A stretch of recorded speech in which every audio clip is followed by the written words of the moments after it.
Kamusta mga boss? Welcome sa aking munting channel ang Kanta Kwento.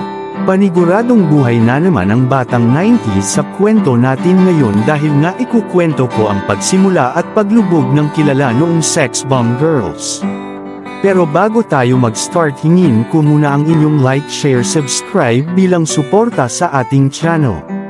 Ang Sex Bomb Girls, SB Girls, SBG, Sex Bomb Dancers, at kasalukuyang SB Nugent, ay isang grupo ng mga babaeng Pilipino na itinatag ni Joy Cancio, isang tanyag na dance guro, noong 1999. Sila ay kilala sa kanilang kakaibang musika at mga makapigil hiningang pagtatanghal, at kinikilala bilang isa sa mga nangungunang puwersa ng P-pop movement sa bansa. Nakilala sila bilang mga mananayaw sa noontime variety show na Itbulaga. At kalaunan ay nagpakadalubhasa sa pag-awit at pag-arte, na naging dahilan upang maging pinakamabentang girl group sa Asia noong dekada 2000, bago pa man sumiklab ang kasikatan ng K-pop. Noong 2007, pinarangalan sila sa Hall of Fame ng Box Office Entertainment Awards matapos magwagi ng 5 sunod-sunod na beses bilang Most Popular Dance Group.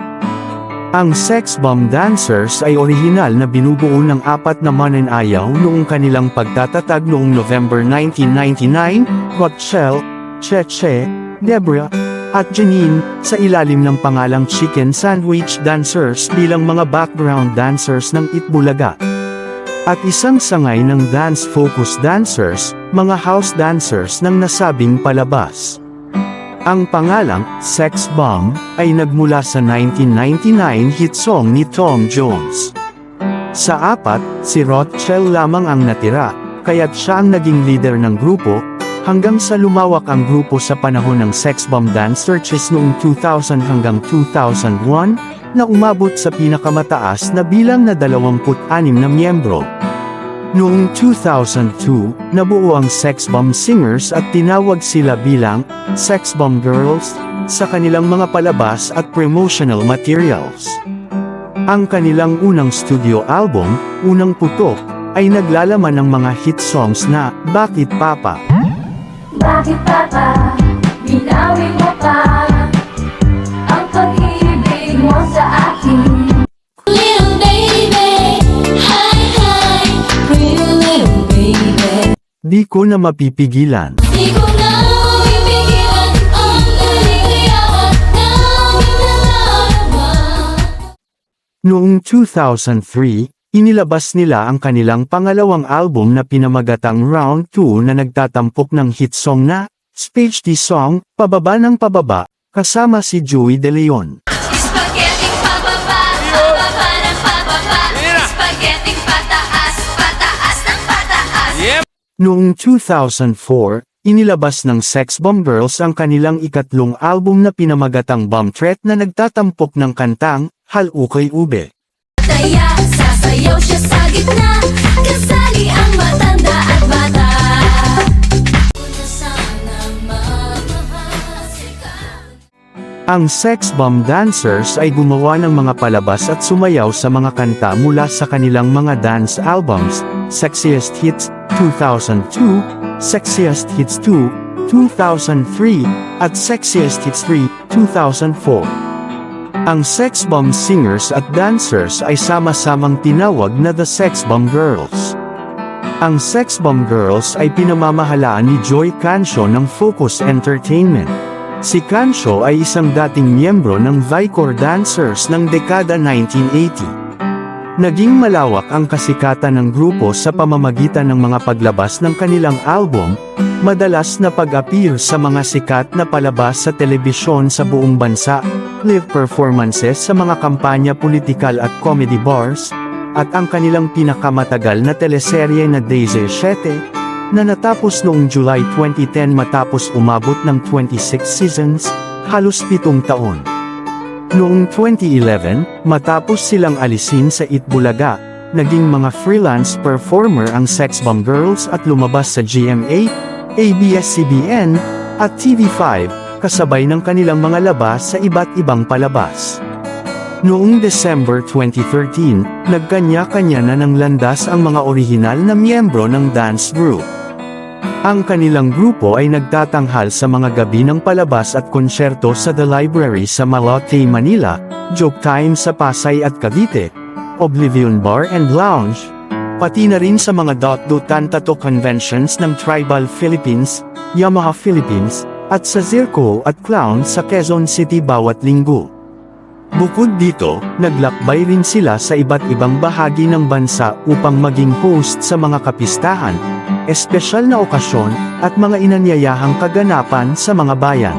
Ang Sex Bomb Girls ay nasa ilalim ng pamamahala ni Harry Cancio, anak ni Joy Cancio, at Ira Bermudez, na isa sa mga orihinal na sex bomb dancers. Ang bagong grupo ay tinatawag na Sex Bomb Nugen o SB Nugen, na kumakatawan sa bagong henerasyon ng Sex Bomb Girls. Ang grupo ay lumilikha ng mga babaeng artist na eksperto sa iba't ibang estilo ng sayaw tulad ng hip-hop, contemporary, at urban, pati na rin sa pag-awit. Ang kanilang direksyon ay unti-unting lumilihis mula sa dating focus ng orihinal na grupo na novelty at jazz. Ang Sex Bomb Girls ang pinakamabentang girl group ng dekada 2000s sa Pilipinas, na may mahigit 12 milyong benta, 4 na studio album, 4 na compilation album at Christmas singles. Noong August 4, 2017, inanunsyo na ang SB Nugen ay magiging kasamang pinamahalaan ng J Entertainment at Viva Artists Agency. Noong 2023, nagkaisa muli ang Sex Bomb Dancers nang ipahayag ng online streaming giant na Netflix ang kanilang bagong subscription rate sa isang bagong patalastas na tampok sina Rochelle Pangilinan, Joe Pagie, Cheche Tolentino, Sunshine Garcia, Mia Pangyarihan, at Joan Veluz.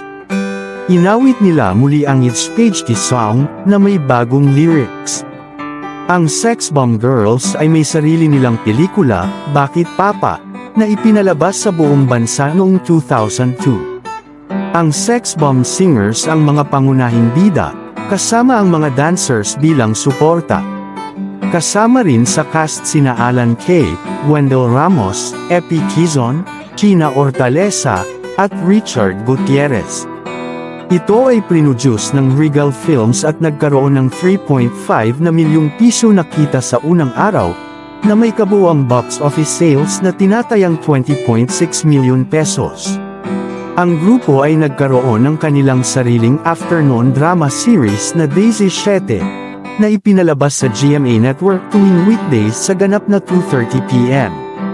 Ang Daisy 7 ay naging isang rating mogul mula sa pagpapalabas nito, na umabot ng pinakamataas na rating na 30% noong Desyembre taong 2003, Season 1. Kalaunan, ito ay nag-rate ng mula 19% hanggang 25%.